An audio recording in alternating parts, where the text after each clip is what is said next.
En France, à peu près la moitié de l'économie est à l'arrêt, selon la ministre du Travail Muriel Pénicaud. Le recours au chômage partiel a été demandé pour près de 6 millions de salariés, soit un salarié sur 4 dans le secteur privé.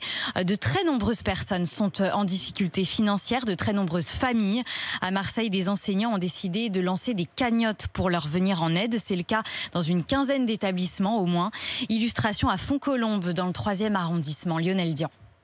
Comme 27 autres familles du quartier, Raïssa, une auto-entrepreneuse sans revenu actuellement, est venue récupérer un colis d'aide alimentaire et une petite somme d'argent récoltée par les enseignants de l'école Font-Colombe où son fils est scolarisé. C'est très gentil, moi je m'y attendais pas du tout. Elles m'ont écrit, elles m'ont appelé et puis je suis venue. Moi j'ai droit à aucune aide, donc c'est pour ça que je suis venue ici pour récupérer des choses. C'est très difficile pour nous, on espère que ça va s'arrêter, c'est très compliqué. La cagnotte lancée par les enseignants fin mars a recueilli 6 000 € en une semaine.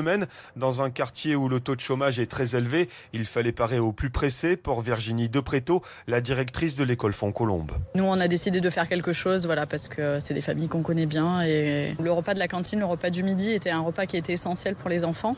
Ce repas, en ce moment, il n'est plus là. On a des familles qui se retrouvent à devoir assumer 2 repas par jour pour leurs enfants et ça crée des grosses difficultés. Je dirais que pour certaines familles, on est dans une situation d'extrême urgence. Un collectif d'associations et de syndicats demande aujourd'hui à la mairie de Marseille de mettre en place une cellule de crise pour assurer une aide alimentaire aux habitants les plus précarisés.